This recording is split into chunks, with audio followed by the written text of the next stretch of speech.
Hi. Well, I get a lot of questions about where I get my ideas and how I put quilts together. And I thought I'd spend a few minutes just talking about that sort of thing. What I'm working on right now is a series of quilts about the Clovis people that lived here in the North American continent about 12,000 years ago, when the glaciers were melting at the end of the last ice age. Yeah, when the glaciers were melting. One thing that happens when glaciers melt is a river can get redirected. And when that happens, they call it a pirated river. A river got pirated. I love that idea, a pirated river. So that's what this bunch of stuff is going to be. I started out by making a kind of a river, black and white.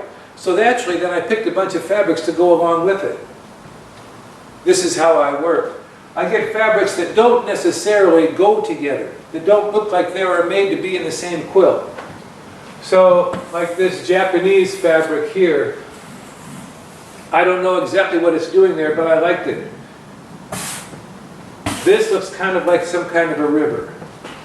This tie-dyed by my friend, hand-dyed by my friend John Carden, is going to go in here somewhere.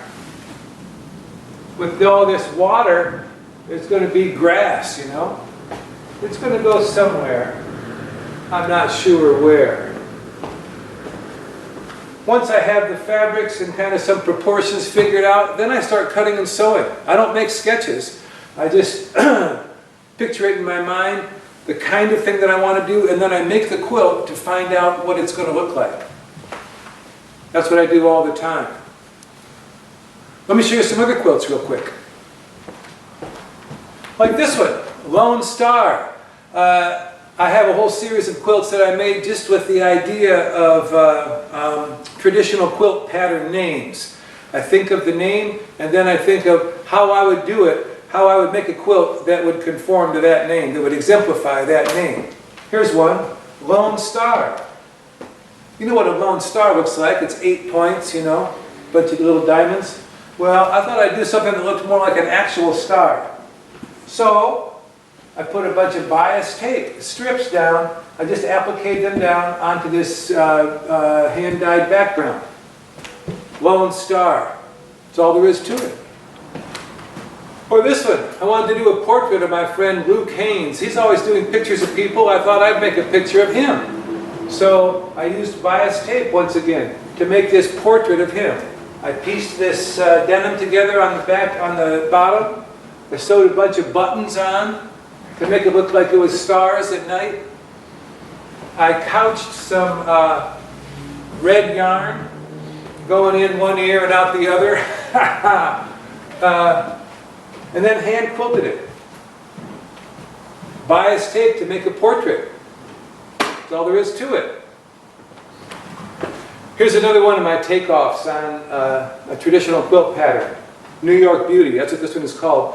New York Beauty. If you know the New York Beauty pattern, it's a bunch of spiky things that go symmetrically around the corners of squares. It's a whole bunch of them. Well, I decided to just make one big New York Beauty block. And it's sort of an imitation of a New York Beauty block, and not even an interpretation is what I mean to say.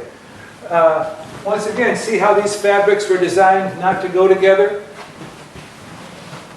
This sort of bacon-looking fabric that I cut all up and sewed back together, and this sort of ornate lime, yellow, green, and gray stuff that I cut up in a million pieces and sewed back together and quilted. Bias tape, just so you know it was one of my quilts. New York Beauty. I have a new musical, a song cycle that I've written about Michigan. It's going to be called Michigan Winter. And it's about life in Michigan. You know, in the winter, people that don't live up north don't realize that all the leaves don't fall off. Sometimes the tough old leaves hang on to the branches and they still got some oomph left in them, even though they're old.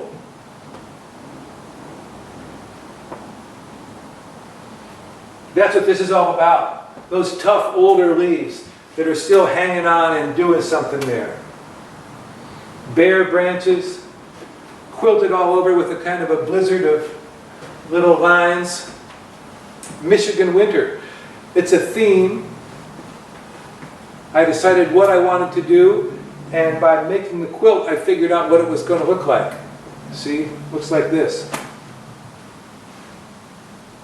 By making it, I find out what it's going to look like. And one more.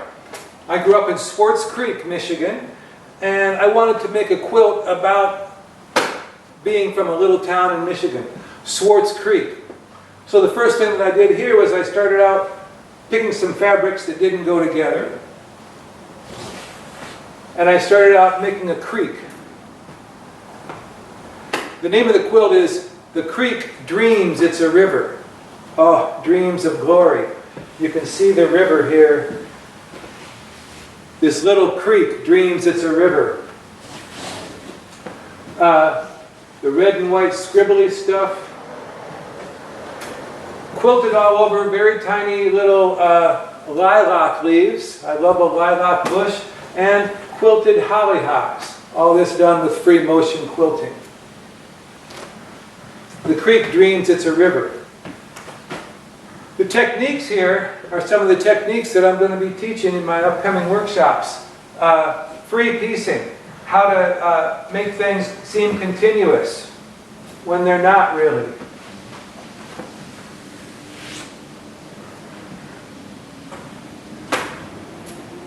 How to create any effect you want with this kind of piecing.